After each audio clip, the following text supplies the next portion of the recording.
نئے موضوعات تلاش کیے جائیں، بالکل درست، نئے موضوعات تلاش کیے جانے چاہیے۔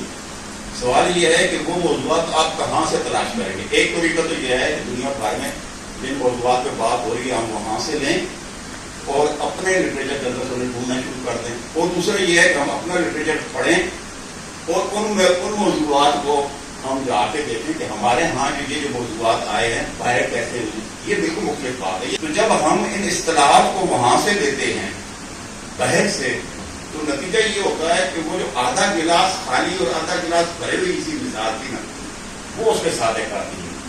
جو آپ اصطلاح باہر سے لے کے آتے ہیں اس کی جو صرف اصطلاح نہیں آتی، اس کے ساتھ پورا کنسیپٹ جو ہے وہ آتا ہے۔ اچھا، آپ اس کو جھاڑتے رہتے ہیں، جھاڑ کے اس میں سے کچھ کانسیپٹ جو ہے وہ نکال دیا جائے، نکالنے کے بعد پھر اس میں کچھ نہ کچھ الجھنیں پیدا ہونا شروع ہو جاتی ہے۔ فلاں نے تو یہ کہا تھا تو آپ یہ کہہ رہے ہیں۔ نتیجہ یہ ہے کہ آپ کی ساری جو قوت ہے وہ صرف ہو جاتی ہے اس پہ کہ آپ نے جو کچھ حاصل کیا تھا باہر سے، جو جس قسم کے مطلب ساختیات کا سیکولرزم کا آتا ہے، اس کی ایک ڈیفینیشن کیا ہے، اس کے بارے میں ایک اصول موجود ہے۔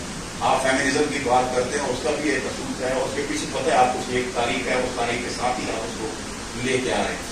لیکن سوال یہ ہے کہ یہ چیزیں جب ہم لے لیتے ہیں اصطلاحات، تو نتیجہ کیا ہوتا ہے کہ ہم ایک نئی الجھن کا شکار ہو جاتے ہیں، اور اس الجھن میں یہ ہوتا ہے کہ ہمارا جو دانش ہے، ہماری جو وہ دانش جو ہے وہ صرف ہو رہی ہوتی ہے صرف ان کی وضاحتوں میں۔ وہ دانش جو بہت ایک نیا راستہ دکھا سکتی تھی اور وہ انڈیپینڈنٹلی آپ کو لے کے جا سکتی تھی اس طرف، وہ اس کے بجائے ایک خاص ریفرنس سے ایک خاص صورتحال کے ساتھ جوڑ کے دیکھی جانے لگتی ہے۔ یہ میں سمجھتا ہوں کہ یہ بھی ہمارے ناقص کی تکلیف